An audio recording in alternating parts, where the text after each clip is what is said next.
অবধি যা উদ্ভাবন হয়েছে তাতে একটা হয়েছে, একটা ক্লাস অর্গানাইজেশন করে যাদের কমিউনিস্ট বলে। তারা বলেছেন সমাজের মধ্যে সব মানুষকে সমান করার একটা চেষ্টা, সেটা কমিউনিস্ট পার্টি করে। আর গণতান্ত্রিক আন্দোলনে, বিশেষ করে ভারতবর্ষে গণতান্ত্রিক আন্দোলনে সব অংশের, সব গোষ্ঠীর মানুষ যাতে সমান অধিকার পায়, সমতা পায়, ইন্ডিভিজুয়াল নিয়ে ভাবেননি। ইন্ডিভিজুয়াল নিয়ে ভাবছে কমিউনিস্ট পার্টি যেখানে ক্লাস অর্গানাইজেশন করে, যেখানে ক্লাসলেস সোসাইটি করবার জন্য কথা হয়। আর একটা গণতান্ত্রিক দেশে একটা গণতান্ত্রিক পার্টি আর একটা কমিউনিস্ট পার্টির মধ্যে ডিফারেন্সটা এই জায়গাতে।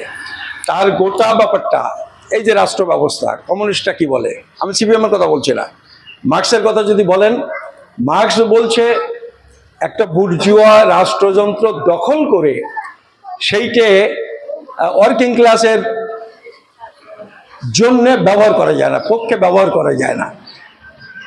বুর্জুয়া রাষ্ট্রযন্ত্রটাকে ভেঙে গুড়িয়ে দিয়ে নতুন রাষ্ট্রযন্ত্র তৈরি করতে হয়। ফলে সিপিএম টিপিএম তো বলছে এই রাষ্ট্রযন্ত্র দখল করে আমরা মানুষকে সুবিধা দেব, এবং সেটা যে হয় না সেটা তো 34 বছরে আপনারা দেখেছেন। ফলে এইটা হচ্ছে একটা সমস্যা। এবং এই শিডিউল কাস্টের মধ্যেও এই যে উঁচু নিচু যে জিনিসগুলো তৈরি হয়েছে বা হচ্ছে প্রতিদিন, এইটা হচ্ছে একটা ডেমোক্রেটিক সিস্টেমে এইটা হবে।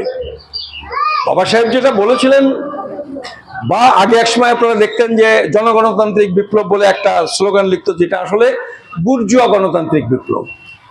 বুর্জুয়া গণতান্ত্রিক বিপ্লব মানে হচ্ছে আজকের যে সংসদীয় গণতান্ত্রিক ব্যবস্থা, যেটাতে আমাদের সংবিধান যেটুকু বলেছে, এইটা হচ্ছে একটা গণতান্ত্রিক রাষ্ট্রে এটা সম্ভব। এইটা তৈরি না হলে, মানে একটা শিডিউল কাস্ট হিসেবে, আদিবাসী হিসেবে, নমশূদ্র হিসেবে একদল মানুষ একেবারে পিছিয়ে থাকবে।